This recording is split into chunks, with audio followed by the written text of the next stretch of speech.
আসসালামু আলাইকুম প্রিয় শিক্ষার্থী, আজকে আমি বাংলাদেশ ইঞ্জিনিয়ারিং অটোমেশন সিস্টেমের সাবস্টেশন ল্যাবে অবস্থান করছি।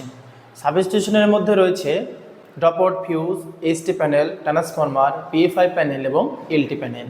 তো চলুন সাবস্টেশনের বিভিন্ন পার্টগুলো আমরা এক নজরে দেখে নেই।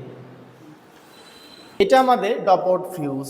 তিনটা ড্রপআউট ফিউজের মাধ্যমে 3 ফেজ লাইন এইচটি প্যানেল হয়ে ট্রান্সফরমারে সংযুক্ত হবে।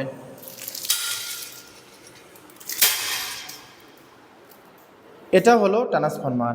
প্রিয় শিক্ষার্থী, তোমরা যদি আমাদের এখানে অ্যাডমিশন নাও তাহলে ট্রান্সফরমারের কী কী অংশ থাকে, কোন অংশের কি কাজ, কোন অংশের নাম কি, ট্রান্সফরমারের ভিতরে কি থাকে, ট্রান্সফরমারের বাইরে কি থাকে, এই সমস্ত বিষয়গুলো তোমরা শিখতে পারবা। পাশে রয়েছে পিএফআই প্যানেল। পিএফআই প্যানেলের ফ্রন্ট সাইডে রয়েছে পিএফআই মিটার, পাস মিটার, কিছু ইন্ডিকেটর এবং কিছু সুইচ। প্রিয় শিক্ষার্থী, তোমরা যদি এখানে আসো তাহলে পিএফআই মিটার, পাস মিটার, কিছু ইন্ডিকেটর এবং সুইচের কানেকশন নিজে হাতে খুলবা এবং নিজে হাতেই কানেকশন দেওয়ার সুযোগ আছে। পিএফআই প্যানেলের ভিতরে যদি দেখি,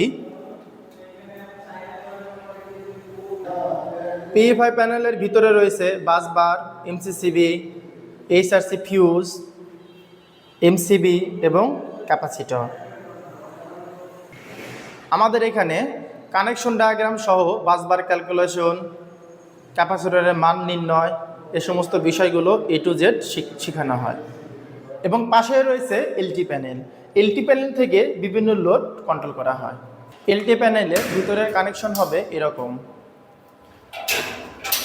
আমাদের পিএফআই প্যানেলেও কিন্তু বাসবার ক্যালকুলেশন রয়েছে এবং এলটি প্যানেলেও কিন্তু বাসবার ক্যালকুলেশন রয়েছে। এই সমস্ত অংশগুলো নিয়েই মূলত সাবস্টেশন তৈরি করা হয়।